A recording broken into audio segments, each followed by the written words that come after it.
Hello, and welcome to The Successful Introvert, How to Confidently Grow Your Business and Your Bank Account, a weekly interview series where I will be interviewing experts on how to grow your confidence, step out of your comfort zone, and thrive in your business. I'm Erin, Summ, confidence coach supporting shy and introverted women entrepreneurs to step past their fears of being seen and heard and into confidence so they can shine their bright, beautiful light, making a bigger difference in the world and their finances. Make sure to join the free Stand Up and Shine Confidence Challenge at erinsumm.com/confidence challenge to expand your confidence and increase your income in less than 10 minutes a day.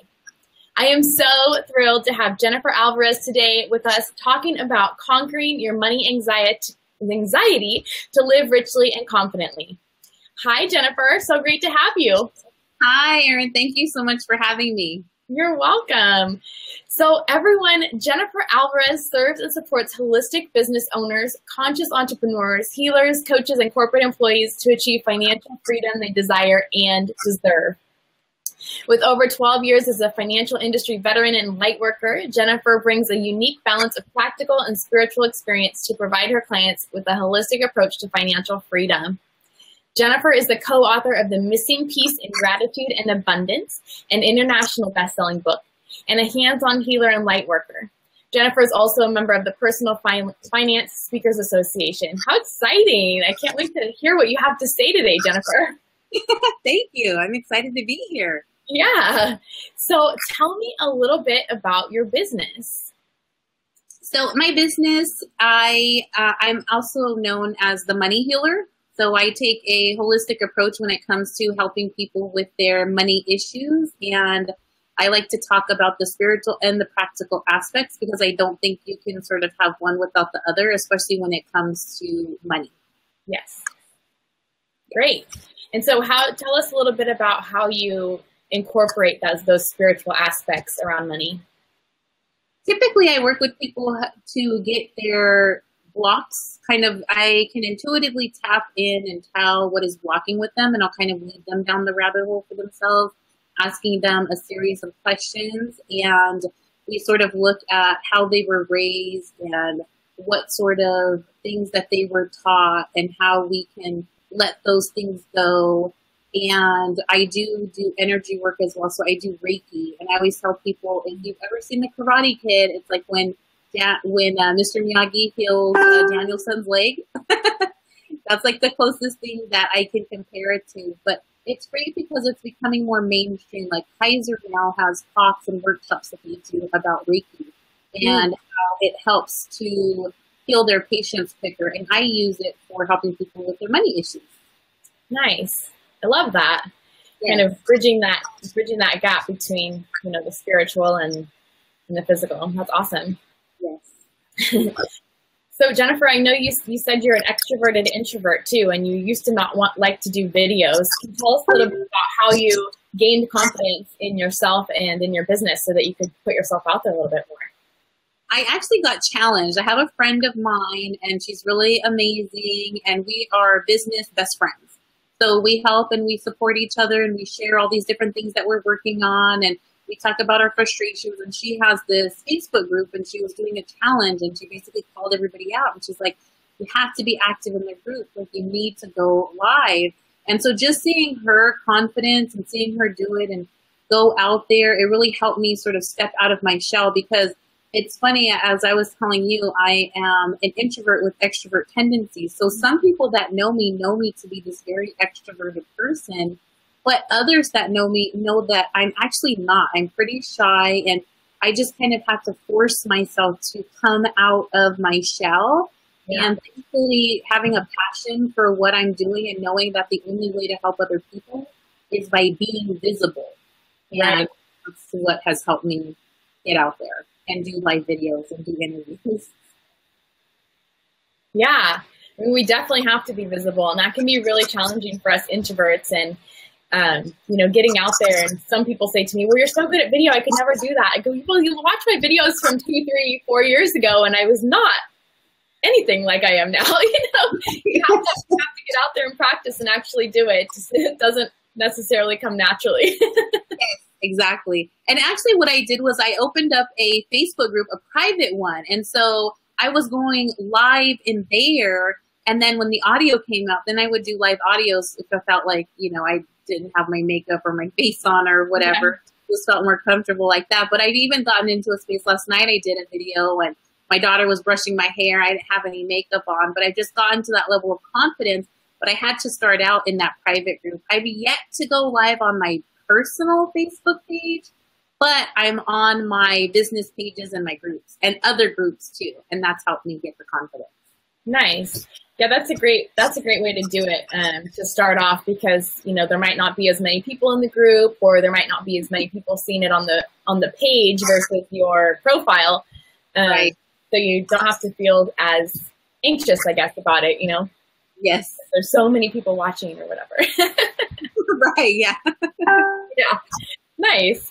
And we have a comment. Ruth Eckstein says, "I'm such an introvert too, which is why I love social media." Yeah, because it's easier to get out there on social media, you know, yeah. than it is in real life situation, right? To go out and network and stuff. Thank you, Ruth.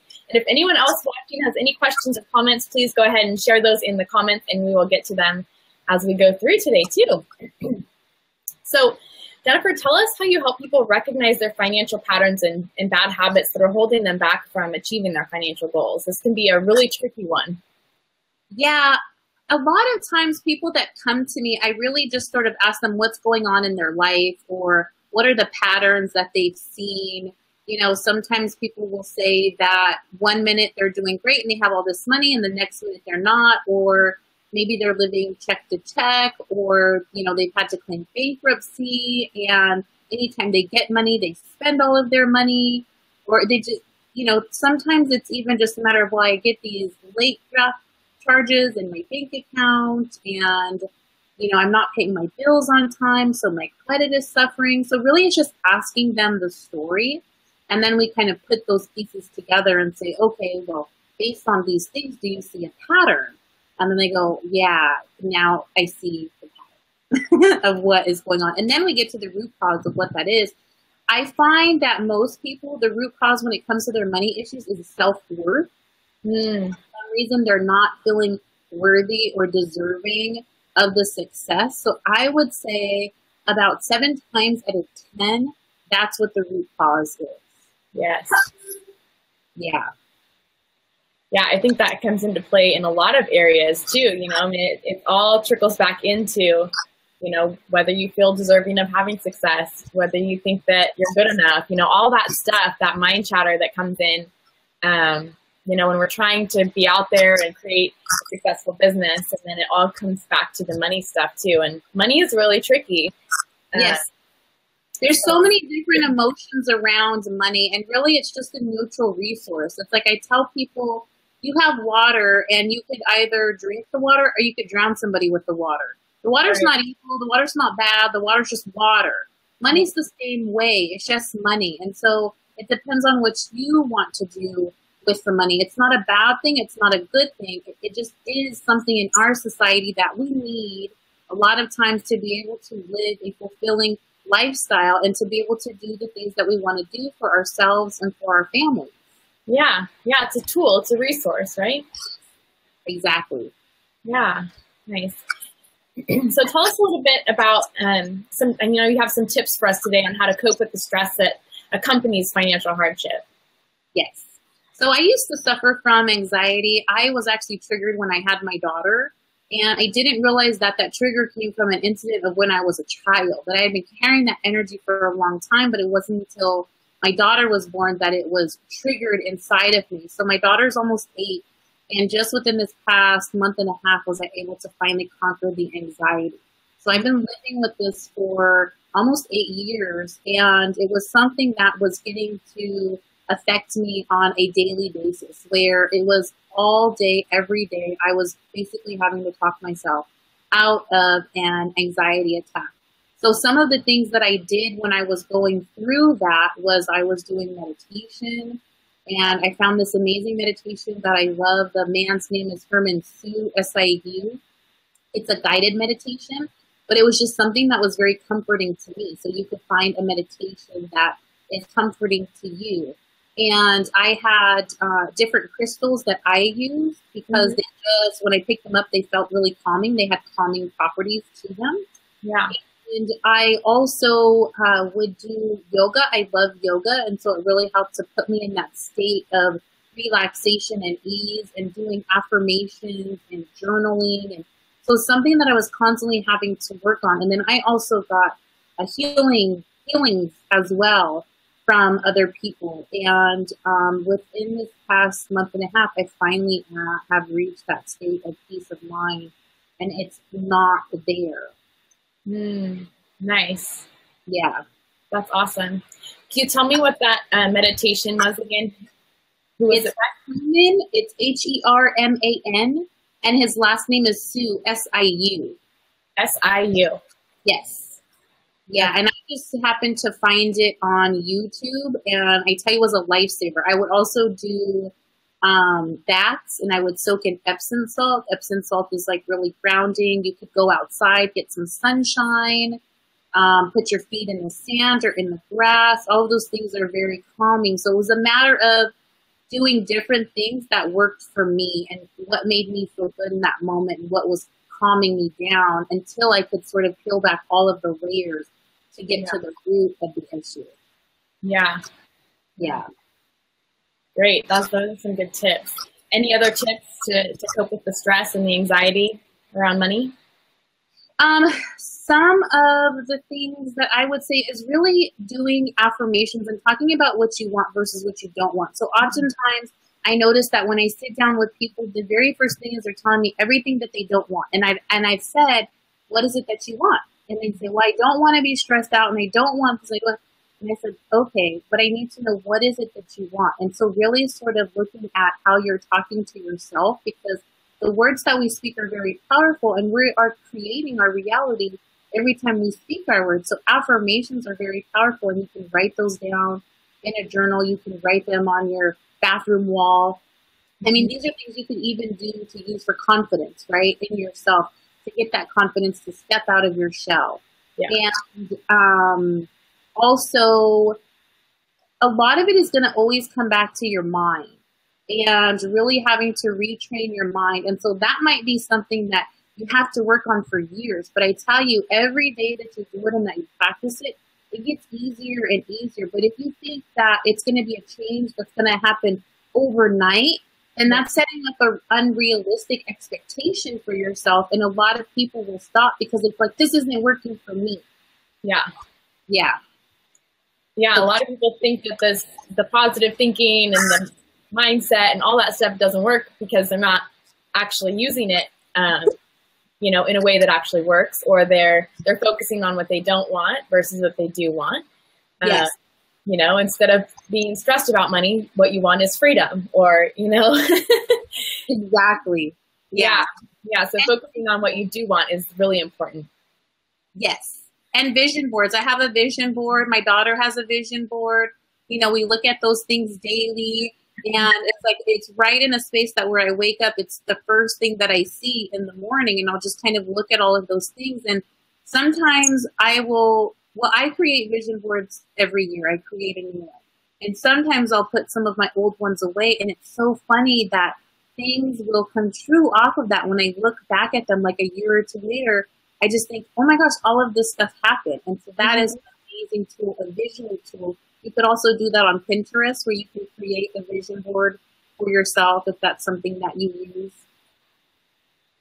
Yeah, I did I have several vision boards as well. I have one that I look at above my desk every day. I have one in my bathroom. I have a huge mirror in there. And I did a vision board workshop. I hosted one in January, and I'm hosting one in a couple weeks too. But vision boards are so powerful, and there's so many apps and stuff online now too, and websites where you can just do them online, or you can create like screensavers and stuff. So when your computer goes to sleep, you have your vision board popping up and all your little images of what you want to create. Yes, exactly. Yeah, that's awesome. Love it. So how does one thrive financially in their business by changing their relationship with money? Well, that is the first thing that you have to do. Most of us do not have a healthy relationship with money. So Right. it's realizing that, and it is taking those steps in order to move forward. So like a practical thing is you have to create a budget for yourself, right? And for your business, and looking at those things. And so many of us, we just want to put our head in the sand and not look at those things, but it's really crucial to our business and to our success. So just face those things head on.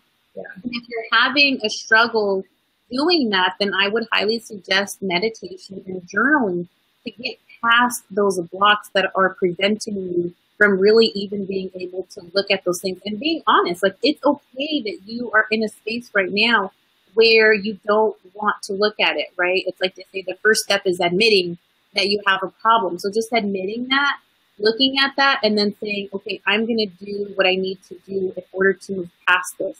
And I also suggest that people have a date night with their money. So candle, you can have some tea or wine if you drink it, get your bills out, and start to pay your bills in a space of gratitude. So just being very thankful for the fact that you had air conditioning or heat, or you were able to have, these amazing dinners because you bought these groceries, and you have your car that you drove. Looking at your bills from that in a state of like, oh my God, I have all these bills. Like, how am I going to pay them? It's very easy for us to not be grateful. And so I also keep a gratitude journal, and you could keep a manifestation journal of all the things that you manifested, even if it's just a front row parking space. And then looking back at those things when you feel low and you feel like, I didn't do anything. Yeah, that's a great idea. I love that. I have a jar too where I write stuff down that happens, exciting things, and I put it in the jar. So I can pull those out and look at them, throughout the week or whenever I'm feeling down too. It's a great idea. Yes. Awesome. Yeah. There was something at one point, it was somebody called it, going back to what you were saying about like paying your bills, something like gratitude for services already rendered or something like that, where because most of the time you're paying your bill after you've already used the service, right? Like PG&E, you pay it after you've used the air conditioning or the heat, So being grateful that, oh, thank you so much for letting me use this, keeping my house warm, last month. Yeah, exactly. Yeah, nice. It has such a different tone to it, feeling to it, and it helps you bring more stuff into your life. Yes. Michelle McClintock says, hello. Hi, Michelle. Thank you so much for joining us. Hi, Michelle. Awesome. Well, Jennifer, this has been really awesome. Any other tips that you have for us before we wrap up today? I would say, I know that you have your group, right? Your Facebook group. So I would say just being active in the group and finding that support and reaching out to people, being very transparent what your struggles are, because you'll be amazed at how many people are going through the same thing that you're going through. So just being very honest about where you are and asking for help. And I definitely believe in the power of prayer, wherever that you pray to, asking for that guidance and asking for people to come into your life that are going to support you and help move you to the next level. Yeah, excellent. Yeah, I totally agree with you. And you have a Facebook group as well. Tell us about that. Yeah, so I have my Facebook group. It's the Lifestyle Enrichment Society, and that's a group where I go live every day, and I can ask questions, and I like to engage with people, and you can get signed up at my website, which is themoneyhealer.com. There's a tab on my homepage where you can get signed up for the group. Awesome, and I'll post that in the comments too when we're done here so that they have that. Thank you. You're welcome. Thank you so much for joining us today, Jennifer. I really appreciate having you. It was really great. Lots of really great tips. I'm sure everyone took away lots of great nuggets. Thank you so much. I appreciate it. I hope that you have an amazing day. Thank you. You too. Thanks for joining us, everyone. Bye. See you next time. Bye. Bye.